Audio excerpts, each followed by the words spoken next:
اور ڈاکٹر طاہر القادری 1000 لوگوں کو اس اختلاف ہوگا، لیکن وہ فیکٹس اور ریالٹیز پہ بات کرتے رہیں۔ ندیم ملک کے ساتھ ایک پروگرام میں تھے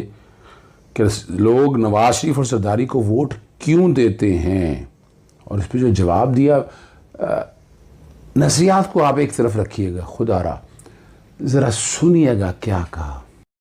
جن بھی الفاظ میں یاد کریں، پاکستانی عوام نے انہی کو چنا ہے، آپ کے انقلاب کے نعروں کو انہوں نے نہیں چنا۔ یہ ایک بنیادی فرق ہے، چاہے آپ کو اچھا لگے یا برا لگے، لیکن یہی پارلیمان لوگوں نے چنی ہے، آپ کو انہوں نے انتخاب نہیں کیا، آپ کو منتخب نہیں کیا۔ ٹھیک ہے، آپ کے سوال کو بھی میں اپریشیٹ کرتا ہوں، میں تائید کرتا ہوں۔ مجھے آپ کے سوال پر بالکل نہ ناراضگی ہے نہ اختلاف ہے،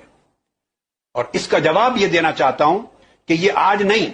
ان سے بڑا ڈاکو سیاست میں تو کوئی آنے کا امکان نہیں ہے، لیکن بڑے ڈاکو بھی آ جائیں نا، یہ پاکستان کے عوام اس سسٹم کے تحت انہی کو چنیں گے۔ عوام کو شعور نہیں دیا گیا۔ جب قوم کو آپ بنی اسرائیل بنا کے رکھ دیں تو بنی اسرائیل فرعون کے ساتھ بھی خوش تھی، سجدہ کرتے تھے، وہ ان کے بیٹوں کو ذبح کرتا تھا، بچیوں کے ساتھ بدمعاشی کرتا تھا۔ بنی اسرائیل کبھی آواز نہیں اٹھاتے تھے، بنی اسرائیل نے کبھی موسیٰ علیہ السلام کو ووٹ نہیں دیا تھا۔ وہ خوف کے ساتھ عوام، جب آپ ان کی طاقت ختم کر دیں، جرأت ختم کر دیں، ان کو تعلیم نہ دیں، ان کو صحت نہ دیں، ان کو روزگار نہ دیں، ان کو ترقی نہ دیں، تو آپ ان کو جسمانی طور پہ نہیں، ندیم ملک صاحب شعوری طور پہ بھی مار دیتے ہیں،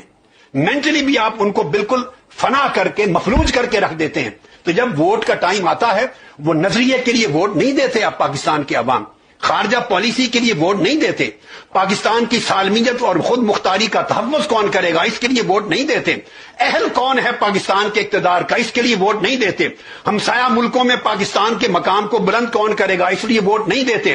خارجہ پالیسی، تعلیم کی پالیسی، ہیلتھ پالیسی یہ کون چلائے گا اس لیے ووٹ نہیں دیتے۔ وہ ووٹ دیتے ہیں کہ ان کی برادری کو پیسہ کون دے رہا ہے،